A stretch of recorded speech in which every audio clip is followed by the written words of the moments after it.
एक बार की बात है, एक छोटे से गांव में एक बूढ़ी दादी अपने पोते पोतियों को कहानियां सुनाया करती थीं।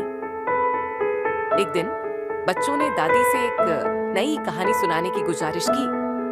दादी मुस्कुराई और एक पुरानी किंवदंती सुनाने लगी जो उनके दादाजी ने उन्हें सुनाई थी। कहानी गांव का शेर और उसकी दोस्ती। बहुत समय पहले की बात है। एक हरे भरे गांव में एक भव्य शेर राज करता था। ये शेर एक शक्तिशाली और शाही जानवर था, लेकिन उसके दिल में भी बहुत सारी भावनाएं थीं। वह गांव का सबसे ताकतवर जानवर था, लेकिन वह कभी किसी को नुकसान नहीं पहुंचाता था। इसके बजाय वह अपने गांव वासियों की मदद करता था और उनकी सुरक्षा करता था।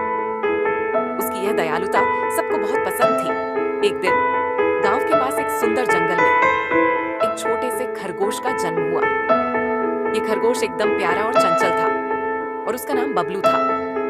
बबलू को उसकी माँ ने हमेशा कहा था कि उसे जंगल में सावधान रहना चाहिए, क्योंकि वहां कई खतरनाक जानवर रहते हैं।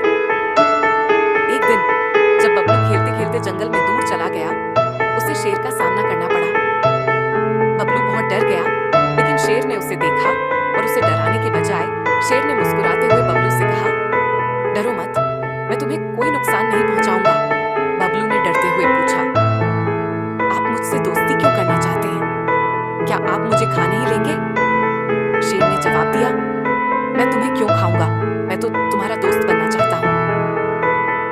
बबलू को शेर की बातों पर विश्वास नहीं हुआ, लेकिन शेर की सच्ची मुस्कान और उसकी दयालुता ने उसे विश्वास दिलाया। धीरे धीरे बबलू और शेर अच्छे दोस्त बन गए। वे साथ में खेलते, जंगल में घूमते और एक दूसरे की मदद करते। एक दिन गांव में एक बहुत बड़ा संकट आया। गांव में एक भयानक सूखा पड़ा और पानी की कमी हो गई। गांव वाले परेशान थे, क्योंकि खेतों में फसलें सूख रही थी और पीने के लिए पानी नहीं मिल रहा था। शेर ने सोचा कि वह अपने दोस्त बबलू की मदद ले सकता है। शेर ने बबलू से कहा, मैं जानता हूँ कि हम दोनों के पास पानी की कोई व्यवस्था नहीं है, लेकिन अगर हम मिलकर काम करें तो शायद हम इस संकट से उबर सकते हैं। बबलू ने हामी भर दी और दोनों ने मिलकर एक योजना बनाई। शेर ने अपने ताकतवर शरीर का उपयोग करके जंगल के एक गहरे कुएं तक खुदाई शुरू की। बबलू ने अपने छोटे छोटे पैर से मिट्टी को निकालने में मदद की। शेर की ताकत और बबलू की मेहनत ने मिलकर कुएं को गहरा किया और अंततः वहां पानी मिल गया।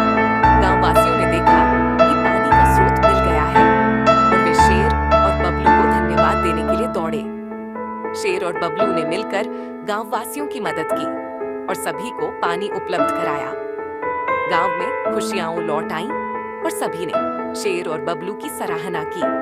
सच्ची मित्रता की ताकत ही सबसे बड़ी होती है। जब हम सच्चे दोस्त बनते हैं और एक दूसरे की मदद करते हैं, तो हम किसी भी मुश्किल को आसान बना सकते हैं। दादी ने कहानी समाप्त की और बच्चों से कहा, देखो, जैसे शेर और बबलू ने मिलकर मुश्किलें आसान की, वैसे ही हमें भी एक दूसरे की मदद करनी चाहिए। मित्रता और सहयोग से हम सबको खुशियां मिलती हैं। बच्चों ने दादी की बातों को ध्यान से सुना और सभी ने दादी को धन्यवाद कहा। वे समझ गए कि सच्ची मित्रता और सहयोग से बड़ी समस्याओं का समाधान किया जा सकता है। अगर आपको यह कहानी पसंद आई तो लाइक, कमेंट और शेयर करें और हमारे चैनल को सब्सक्राइब करें।